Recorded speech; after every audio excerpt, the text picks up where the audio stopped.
Yang terhormat dan amat terpelajar Bapak Dr. Haji Muhammad Sultan MAG Sekretaris Penguji. Yang terhormat dan amat sangat terpelajar Bapak Profesor Dr. Haji Ahya MAG dari Windong Agung sebagai penguji eksternal. Yang terhormat dan amat terpelajar Dr. Haji Mustafa MAG sebagai penguji. Yang terhormat dan amat terpelajar Bapak Dr. Abdul Wahid MAG selaku penguji. Yang terhormat dan amat terpelajar Bapak Dr. Haji Sujai MAG selaku penguji. Yang terhormat dan amat sangat terpelajar Bapak Profesor Dr. Haji Fatah Syukur MAG selaku promotor. Yang terhormat dan amat sangat terpelajar Bapak Profesor Dr. Haji Syamsul Ma'arif MAG selaku kopromotor. Perkenankan pada pagi hari ini saya mempresentasikan tentang etika guru dan murid perspektif Al-Amili dari implementasi disrupsi.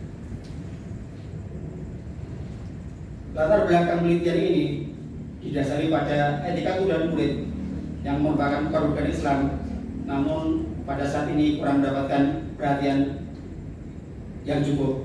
Yang kedua, sepanjang sejarah etika guru dan murid menjadi perhatian utama oleh para ulama dari Al-Ghazali, Az-Zarruji, An-Nawawi, dan Ibnu Jama'ah, dan ini merupakan lintas kompetensi. Dan yang ketiga, jika kita mendengar etika guru dan murid terasumsi pada Az-Zarruji, Al-Ghazali, An-Nawawi, dan Jama'ah, tapi ada satu ulama yaitu Al-Amili, salah seorang ulama Syiah yang fokus pada etika pendidikan, terutama pada etika guru dan murid. Dari latar belakang ini ada 3 rumusan masalah yang diangkat. Yang pertama, mengapa Al-Amili memandang penting etika guru dan murid? Yang kedua, bagaimana etika guru dan murid dalam perspektif Al-Amili? Yang ketiga, bagaimana model etika guru dan murid dalam pandangan Al-Amili dan implementasinya di era disrupsi. Sesuai dengan rumusan masalah, tujuan penelitian ini adalah yang pertama, menemukan konsep filosofi Al-Amili tentang etika guru dan murid. Yang kedua, menemukan konsep etika guru dan murid dalam pandangan Al-Amili. Yang ketiga, menemukan konsep model etika guru dan murid dalam proses Al-Amili dan implementasi di era disrupsi. Metode penelitian yang digunakan adalah yang pertama, penelitian ini adalah penelitian kualitatif yang berdasarkan pada teks dengan sumber data primer kitab Muniyatul Murid fi Adabil Mustafid karya Al-Amili, sedangkan sumber data sekunder adalah kitab-kitab yang terkait dengan etika guru dan murid. Teknik pengolahan data dengan analisis, sedangkan untuk analisis data menggunakan fenologi dan hermeneutik Habermas. Karena Al-Amili masih jarang dikenal orang, maka yang pertama saya adalah profil dan pemikiran Al-Amili. Al-Amili bernama Zainuddin bin Nuruddin Ali bin Ahmad bin Muhammad bin Ali bin Jamaluddin bin Taqi bin Salih bin Musharraf Al-Amili Abdul dan Asy'ari Athani. Beliau lahir di tanggal 13 Syawal tahun 911 Hijriah dan wafat tahun 965 Hijriah. Al-Amili merupakan ulama yang berasal dari keturunan keluarga centangan ilmu. Ia pernah bermimpi bertemu dengan kalangan Imam Syiah al-Tiada dan menguasai berbagai disiplin ilmu. Pemikiran Al-Amili dapat dibaca dengan setting sosial budaya Al-Amili. Yang pertama, beliau hidup di masa kerajaan yang sama, yaitu Mughal yang pluralitas, toleran, dan moderat. Kedua, Syafawiyah yang religius dan liberal. Yang ketiga, Turkismani yang terkenal dengan legitimasi ulama. Sedangkan ideologi etika guru dan murid Al-Amili berasal dari Al-Ghazali, An-Nawawi, Jama'ah. Menjawab pertanyaan yang diajukan, yang pertama terkait dengan urgensi etika guru dan murid.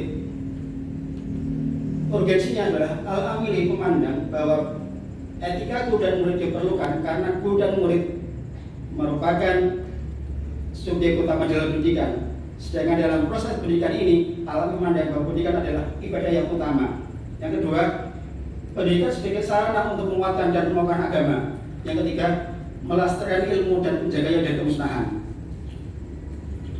Dalam konteks ini, Al-Amili menggunakan term al-ghurd untuk tujuan pendidikan, al-muallim untuk guru, al-muta'alim untuk murid, al-ilm dan adab. Mu'alim dan muta'alim berbeda dengan konteks sebelumnya. Sebelumnya banyak menggunakan kata al-alim, sedangkan Al-Amili sudah menggunakan al-mu'alim. Karena mu'alim dan muta'alim kalau dilihat dari segi kata sama-sama isim fa'il yang berperan sebagai subjek pendidikan. Subjek pendidikan ini diharapkan menjadi insan kamil, tidak hanya insan kamil tapi insan kamil yang profetik, produktif dan kreatif.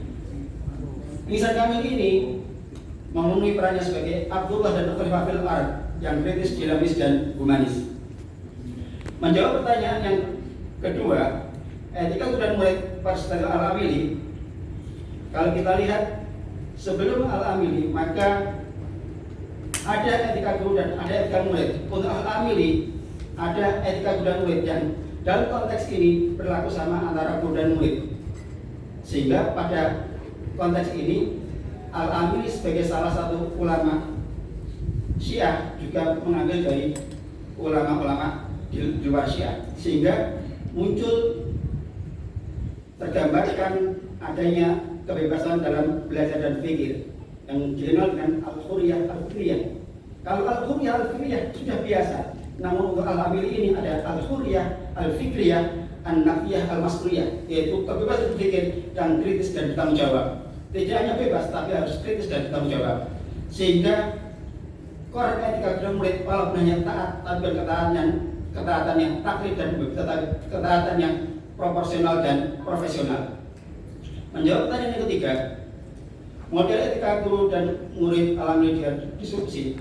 Maka setelah melihat tadi dapat dilihat bahwa model etika guru dan murid bersifat sofistik, adaptif dan prediktif. Sofistik tidak lepas dari nilai agama, adaptif bisa beradaptasi dengan segala tempat dan waktu, dan prediktif harus mampu memprediksi kira-kira nanti apa yang akan terjadi di masa depan.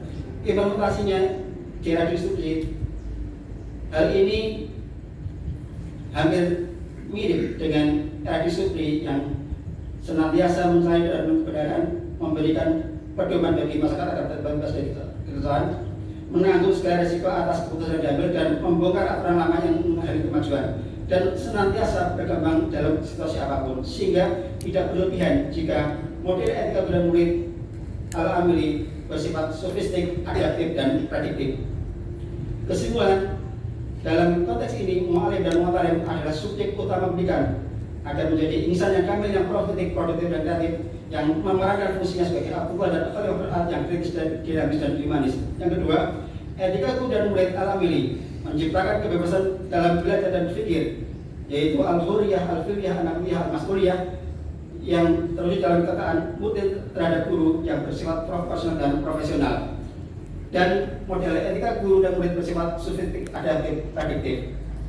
Implikasi dari etika guru Al-Amili yang pertama, pendidikan harus sebagai kawah humanisme yang bisa tidak kekerasan. Yang kedua, adanya merdeka berpikir, kembali ke fitrah dan fitrah dan kebebasan belajar dan berpikir. Yang ketiga, implikasinya adalah di sana sudah mulai muncul adanya pendidikan kesetaraan atau equal education, tergambar dari etika guru dan murid terhadap diri sendiri dan etika guru dan murid di tempat pembelajaran. Demikian, terima kasih. Baik, terima kasih pada saudara Ahmad bin Tahid yang telah menyampaikan presentasinya dengan tepat waktu.